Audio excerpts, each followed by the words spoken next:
Hey everybody, good morning. I'm so excited that you're jumping on board with the hashtag Show Love Challenge, where every day Chris and I are going to be hopping on live and telling you how to show love to people in your business, people in your family, and to yourself. So today we're talking about how to show love to your ideal client. If you're joining me, thank you so much. Make sure that you participate in this challenge. You use the hashtag show love so that you can be entered to win a prize at the end of this week. All right. So in the business world, when you try to be all things to all people, you end up reaching no one. So to show love to your ideal client, first you have to know who they are. And I'm sorry, you can see my laundry room in the background. Maybe I'll do this. There we go. That's a little bit better, a little bright. But okay, so first you have to know who they are. You can take these long-winded questionnaires about who your ideal client is, but really let's just get down to the basics. So here's a couple questions you can ask yourself. How old are they? Are they married? Do they have children? What does their daily schedule look like? What is their business about? What are they really good at? What overwhelms them? Where do they struggle? So after you've kind of generalized those, and sometimes I like to take, okay, who keeps coming back to me? Who keeps asking me for help? What describes them? Or who is your ideal client? Who do you want to work for? What struggles do you want them to have? Okay, so just kind of jot those down. That's so important in your business. Now we have to dig a little bit deeper. What are their biggest pain points? For example, if they have a good product or a service, but they lack marketing strategy, if they'll say they're a fitness coach, and I'm reading notes from my blog post if you see me looking up, a pain point of their client could be for a fitness coach's client could be lack of accountability and sticking with a workout plan. If you dig a little bit deeper, you find out that they need accountability because they lack self-motivation, which is why they hired you. Now, after figuring out what their biggest pain points are, so you've written down what you think their ideal client is, and you can even go so deep as to like, where do they shop? What kind of groceries do they buy? And again, you can really like get extensive with it, or you can just do the basics. And I honestly like to start with who keeps coming back to me? What is there's got to be a connection between them. When I think about my fitness business, or even our clients for the Biz Runners, like there is a theme that connects them, even though some are health coaches, some are nutritionists, some are dietitians, some are business coaches. There is something that connects them all, which is why they keep coming to the Biz Runners. There's something that connects my fitness clients that why they come to me, because I thought that my ideal client was stay-at-home moms, but that's not really who I work with in the fitness world. A lot of times I work with motivated women, not just moms, who know what they want and are willing to pay for it. Okay, so you've figured out their pain points. So what is really at the root of their problem in their business? What describes them? That's your ideal client. Now, what's their root problem? And now what is holding them back? So there's a reason that this client has not invested in something to solve their problem. It could be lack of funds. It could be money mindset issues, clarity, fear of delegation. And as a coach, entrepreneur, this is where your expertise really comes through. You have to figure out what's really holding them back. And so you'll see us occasionally ask from time to time, what's your biggest struggle in your business? Or what do you wish you understood more in your business? And yes, you might say content, or you might say graphics or tech, but really that's not the issue. There's something underneath that holding you back.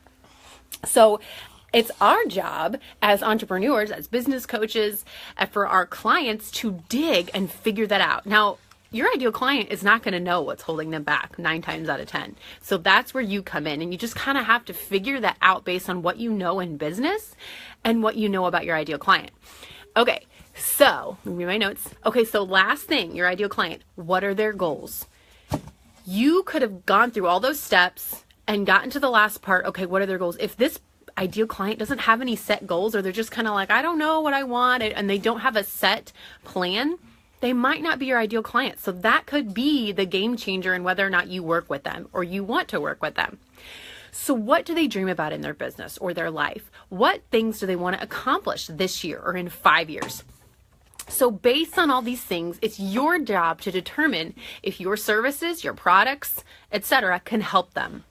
Hopefully you've already gone through this process on a sheet of paper before talking to a person, because it will be crystal clear to you. You will know exactly who you want to serve, what they struggle with, and how you can help them. So if you know all these things, like, okay, I only work with women who, they have these top goals, generalizing, this describes them, this is some of their pain points. Maybe you work with moms and one of their pain points is time scheduling or having a business with kids. So you've already addressed that in your business. So when you hop on a call with someone who is a mom or is an at-home entrepreneur, you can already address that problem. Now, everybody has their specific pain points, but you can already address that so that you can onboard them as your ideal client. Again, we are not meant to be all things to all people. And I think that's so hard in the entrepreneurial world when we are here to serve. And I know Kristen and I, yay, me too. I know Kristen and I are super passionate about helping women in their online businesses. And I think sometimes I hop on a call and I'm like, oh, I want to help you, but that's not my area of expertise, or you're not my ideal client. You would be doing them a disservice if you took them on board and then couldn't help them. Okay, that would be bad for your business and it wouldn't be helpful for them. So just remember that. Don't be discouraged if it's not a good fit. You'd be unhappy, so would they. Figuring out who your ideal client is will help you create products and services for your business. It will help you write emails because you'll be able to address those things, and your ideal client will hear their own problems in will hear that problem in their own voice, if that makes sense. They'll read your email, they'll read your content and think, oh my gosh, that's me. They'll hear their voice and what you're saying, and that is huge. And then that will help determine what your next program should be. Hold on, Mike is touching my computer. All right, so nope, we're not going to put this up there. So if you have any comments or questions, leave them below. So today is all about finding your ideal client, because, don't turn my computer off. Once you know, Micah, once you know who that is, then everything is just like, then you can speak to them in your posts. Then you can address their problems better, and you will be a better business owner. You can better serve them. And that's all what this week is about, is showing love to those ideal clients, showing love to those people. And by love, I don't mean like weird stuff, but like, no, Micah, no. But like actually, okay, stop moving my computer, bro. Stop. This is Wednesday is showing love to your family. It's not today. So the whole point of this week is how can you best serve your clients, your family, yourself, your team. So today is all about serving your ideal client. And to do that, you have to know who they are so that you can go serve them better and show them love. So challenge today, go figure out who your ideal client is.